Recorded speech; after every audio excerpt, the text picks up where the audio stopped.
कहानी की शुरुआत में जंगल में दौड़ते हुए एक बच्चे को दिखाया जाता है जिसका नाम मोगली है। यहाँ एक ब्लैक पैंथर है जिसका नाम बगीरा है और इसी ने मोगली को पाल पोस करके बड़ा किया था। जंगल में मोगली भेड़ियों के एक परिवार के साथ रहता है। रक्षा नाम की भेड़िया ने उसको अपने बच्चे की तरह पाला। भेड़ियों के इस परिवार के लीडर का नाम रहता है अकेला। ये सब जंगल में एक साथ रहते थे और एक दूसरे की मदद करते थे।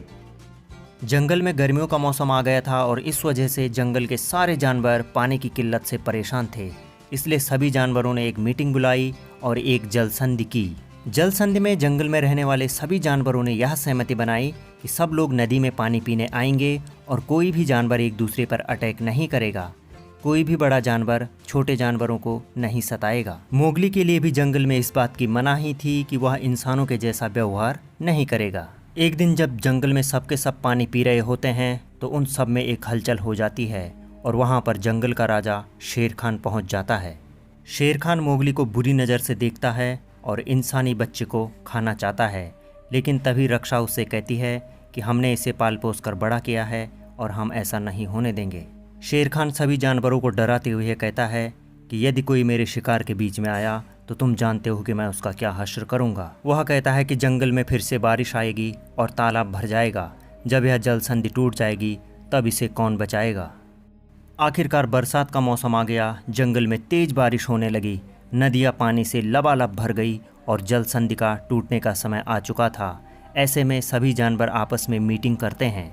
मोगली अच्छी तरह से जानता था कि ब्लैक पैंथर और भेड़ियों का परिवार उसकी वजह से रिस्क ले रहे हैं और इस वजह से वह अकेला के पास जाता है और उसे कहता है कि मैं यहाँ से चला जाऊँगा। रक्षा, जो कि मोगली को अपना बेटा मानती थी, वह मोगली से कहती है कि तुम यहाँ से कहीं नहीं जाओगे, लेकिन फिर भी मोगली को वहाँ से जाना पड़ता है।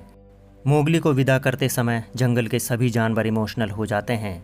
बगीरा मोगली को छोड़ने के लिए चलता है और रास्ते भर उसके साथ चलता रहता है। जंगल में चलते हुए मोगली और बगीरा को हाथियों का एक बहुत बड़ा झुंड दिखाई देता है। बगीरा मोगली को बताता है कि ये जंगल के सबसे शक्तिशाली और बड़े जीव हैं, इसलिए हमें इनका सम्मान करना चाहिए। जंगल में चलते हुए मोगली बगीरा के साथ घास के एक बड़े से मैदान में पहुंच जाता है। तभी शेर खान मोगली पर अटैक कर देता है। बगीरा उसे कहता है कि तुम यहाँ से आगे भागो और मोगली वहाँ से आगे की ओर भागने लगता है।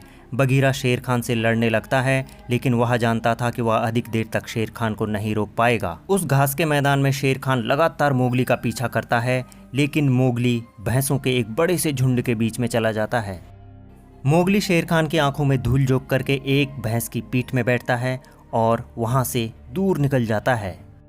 गुस्से में आग बबूला शेर खान भेड़ियों के झुंड में पहुंचता है और उन सब से कहता है कि तुमने मेरे शिकार के बीच में आने की कोशिश की और अब तुम्हें इसका खामियाजा भुगतना पड़ेगा। ऐसा कहकर वह अकेला को पहाड़ी से नीचे फेंक देता है और वहाँ का राजा खुद बन जाता है। वहाँ पर कोई भी भेड़िया उसके साथ अब लड़ने के लिए तैयार नहीं होता। इधर हम देखते हैं कि मोगली भैंस की पीठ में बैठा हुआ रहता है और लगातार तेज बारिश होती रहती है। मोगली जब ऊपर की ओर देखता है तो वहाँ पहाड़ी मलबे के साथ बड़े बड़े पेड़ टूट कर नीचे आ रहे थे। मोगली इन सब से बचने के लिए पानी में कूद जाता है।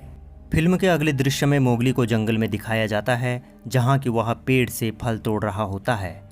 वहाँ पर कुछ जानवर आते हैं। वह उनको फल खिलाना चाहता है, लेकिन दूसरे ओर से कुछ जानवर उसके फलों को चुरा करके ले जाते हैं। वह दूर तक उनका पीछा करता है, लेकिन असफल रहता है।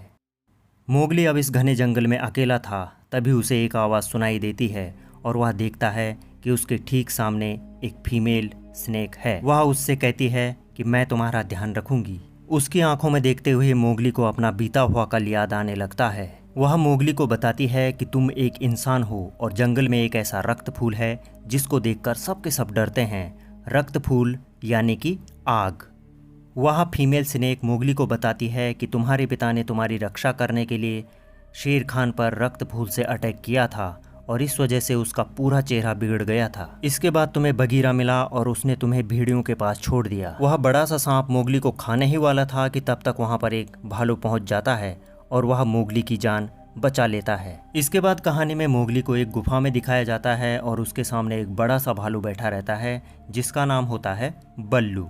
बल्लू इस कहानी का एक मज़ेदार पात्र है और वह मोगली से कहता है कि मैंने तुम्हारी जान ऐसे ही नहीं बचाई, इसके लिए तुम्हें मेरी मदद करनी पड़ेगी। बल्लू मोगली से कहता है कि सर्दियों का मौसम आने वाला है, तुम्हें मेरी मदद करनी पड़ेगी क्योंकि हम भालुओं को सर्दियों के मौसम में सही से खाना नहीं मिलता। मोगली पेड़ों की टहनियों को पकड़ करके ऊपर पहाड़ी पर चढ़ जाता है जहाँ पर कि बहुत सारा शहद रहता है। जब मोगली मधुमक्खी के छत्ते के सामने बैठ जाता है तो फिर वहाँ उसको कई मधुमक्खियाँ काट लेती हैं और नीचे बल्लू शहद खाता रहता है। इतना ज्यादा शहद देखकर बल्लू मोगली से कहता है कि अब तो तुम्हें मेरे ही साथ रहना पड़ेगा, अब मैं तुम्हें यहाँ से नहीं जाने दूंगा। मोगली कहता है कि बगीरा ने मुझे जंगल में रहने के लिए मना किया है, इसलिए मैं यहाँ से जा रहा हूँ। बल्लू कहता है कि बगीरा तो मेरा सबसे अच्छा दोस्त है, इसलिए तुम हमारे साथ रह सकते हो। बल्लू मोगली से कहता है कि तू कुछ दिन मेरे साथ रुक, अगर तुझे यहाँ अच्छा नहीं लगेगा तो मैं तुझे खुद ही इंसानों की बस्ती में छोड़ कर आऊँगा। और वैसे मोगली भी इंसानों की बस्ती में नहीं जाना चाहता था। जंगल में मोगली बल्लू के लिए ढेर सारा शहद इकट्ठा करता है और वे दोनों के दोनों नदी में नहाते हुए खूब मस्ती करते हैं। जब वे दोनों जंगल में नहा रहे होते हैं उसी समय वहाँ पर बगीरा पहुँचता है और बगीरा मोगली से कहता है कि तुम यहाँ से गए क्यों नहीं। मोगली कहता है कि बल्लू ने मुझे यहाँ रोक लिया और अब मुझे बल्लू के साथ बहुत अच्छा लग रहा है, इसलिए अब मैं बल्लू के ही साथ रहूँगा। रात को जब जंगल में सभी जानवर सोए रहते हैं उसी समय मोगली को हाथियों के चिंगाड़ने की आवाज़ सुनाई देती है। वह चुपके से बाहर जाता है और वहाँ देखता है कि सभी हाथी एक साथ शोर मचा रहे हैं।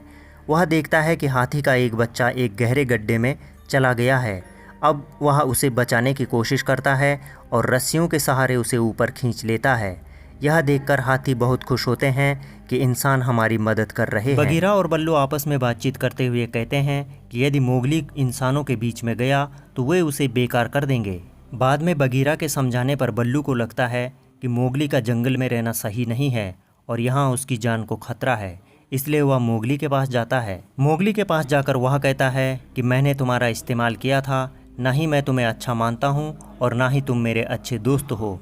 यह सुनकर मोगली गुस्से में आ जाता है और चुपचाप वहाँ से चला जाता है। मोगली जब जंगल में एक पेड़ की डाल पर बैठा रहता है तभी वहाँ पर कुछ बंदर आते हैं और उन बंदरों के साथ उनके और साथी भी आते हैं और अब वे मोगली को पकड़ लेते हैं और अपने हाथों में ऊपर उठाते हुए उसे पेड़ों में फेंकते हैं और इस तरह से वे सब उसको एक पुराने किले पर ले जाते हैं। वहाँ पर सारे बंदर उसे अंदर जाने के लिए कहते हैं। मोगली जब वहाँ अंदर जाता है तो वहाँ देखता है कि कुछ सामान पड़ा है और कुछ फल भी बिखरे पड़े हैं और फिर वहाँ पर बंदरों के राजा लुई को दिखाया जाता है जो कि सबसे बड़ा रहता है। इसी बीच वहाँ पर बगीरा और बल्लू भी पहुँच जाते हैं। लुई मोगली से कहता है कि तुम हमें बहुत शक्तिशाली बना सकते हो क्योंकि तुम हमारे लिए रक्त फूल ला सकते हो। तुम इंसान के बच्चे हो और तुम ही हमारे लिए रक्त फूल की व्यवस्था कर सकते हो। यदि रक्त फूल हमें मिल जाएगा तो फिर हम हर किसी को डरा सकते हैं। मोगली रक्त फूल लाने से मना कर देता है। इसी बीच वहाँ बल्लू भी पहुँच जाता है। बल्लू लुई को अपनी बातों में उलझाना चाहता है और उससे कहता है कि तुम तो बहुत ही अच्छे नेता हो, मैंने तुम्हारे बारे में काफ़ी सुना है, इसीलिए मैं तुमसे मिलने के लिए यहाँ चला आया। और इसी बीच वह मोगली को इशारा करता है कि तुम यहाँ से जाओ, लेकिन मोगली को जाते हुए एक बंदर देख देता है और इस तरह से फिर सारे बंदर मोगली के पीछे भागने लग जाते हैं। लुई भी अपनी गुफा में से निकलकर मोगली का पीछा करने लग जाता है। लुई लगातार मोगली का पीछा करता रहता है और मोगली जहाँ भी जाता है लुई वहीं पहुँच जाता है। वह मोगली को बताता है कि अकेला मर चुका है और शेर खान ने केवल तुम्हारी वजह से उसे मारा। बल्लू और बगीरा ने ये बात तुमसे छुपा करके रखी, लेकिन मोगली कहता है कि ऐसा नहीं हो सकता और मैं अब उन्हीं के साथ जा रहा हूँ। अपनी जान बचाने के लिए मोगली एक बड़े से पेड़ में चढ़ जाता है और तभी वह पूरा किला टूटने लग जाता है। उसके गिरने से उसके पत्थरों के नीचे लुई दब जाता है।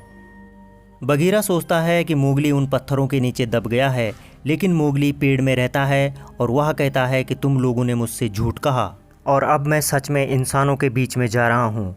और ऐसा कहते हुए मोगली भाग जाता है और इंसानों की बस्ती में पहुँच जाता है। मोगली अपने हाथ में रक्त फूल यानी कि आग की एक मशाल ले लेता है और फिर जंगल की ओर भागने लग जाता है। उसे नहीं पता था कि यह रक्त फूल जंगल के लिए कितना खतरनाक है और यह पूरे जंगल को जला सकता है। मोगली के जंगल में दौड़ते समय कुछ चिंगारियां नीचे गिर जाती है और इस तरह से जंगल में आग लग जाती है। सभी जानवर नदी के किनारे इकट्ठा होते हैं और वे देखते हैं यह आग तो मोगली ने लगाई है। शेर खान गुस्से में मोगली से कहता है कि इंसानों के बीच में जाकर तुम्हारी सोच भी इंसानों जैसी हो गई है। यह सुनकर मोगली उस मसाल को नीचे फेंक देता है और कहता है कि मैं इंसानों की तरह नहीं हूँ। शेर खान मोगली से कहता है कि अब हमारे बीच में कोई नहीं आएगा। तब तक बल्लू, बगीरा और अन्य भेड़िए भी एक साथ शेर खान से लड़ने के लिए आ जाते हैं। उन सब में आपस में लड़ाई होने लगती है और वे एक दूसरे पर बहुत घातक प्रहार करते हैं। इसी बीच मोगली उधर की ओर भागता है जहां जंगल में बहुत तेज आग लग रखी थी। मोगली पेड़ों की टहनियों से एक रस्सी बनाता है और उसे अपने साथ लेकर पेड़ में चढ़ जाता है। शेर खान उसका लगातार पीछा करता है और वह भी उस पेड़ में ऊपर चढ़ जाता है। शेर खान मोगली से कहता है कि अब तुम्हें कोई नहीं बचा सकता और इसके साथ ही वह उस पर अटैक करता है, जिससे उसके छाती पर चोट लग जाती है। शेर खान मोगली की ओर जंप मारता है। मोगली अपनी बनाई हुई रस्सी के सहारे वहां से हट जाता है और शेर खान उस धधकती हुई आग में नीचे गिर जाता है। जंगल के सारे जानवर इस बात से परेशान थे कि मोगली आखिर जिंदा है या नहीं। तभी मोगली हाथी में बैठ करके वहां पहुंच जाता है। जैसा कि कहा गया था कि हाथी जमीन में जहां पर भी अपने दांत लगाएंगे वहीं से नदियां फूट पड़ेंगी। सभी हाथियों ने जंगल के पानी की दिशा बदल दी और इस तरह से जंगल में लगी हुई आग पूरी तरह से बुझ गई। अब जंगल में शेर खान का खौफ नहीं रह गया था और सब के सब जानवर खुश थे। कहानी के अंत में दिखाया गया है कि मोगली फिर से अपनी पुरानी जिंदगी जीने लग गया था और अपने जंगल के साथियों के साथ वह खूब मस्ती करता है और फिर से वही पुराने नियम दोहराता है। हम सब के सब साथ रहेंगे और हमेशा एक दूसरे की रक्षा करते रहेंगे। यह फिल्म सन 2016 में रिलीज हुई थी और IMDb रेटिंग थी इस फिल्म की 7.4। होप कि आपको यह कहानी पसंद आई होगी।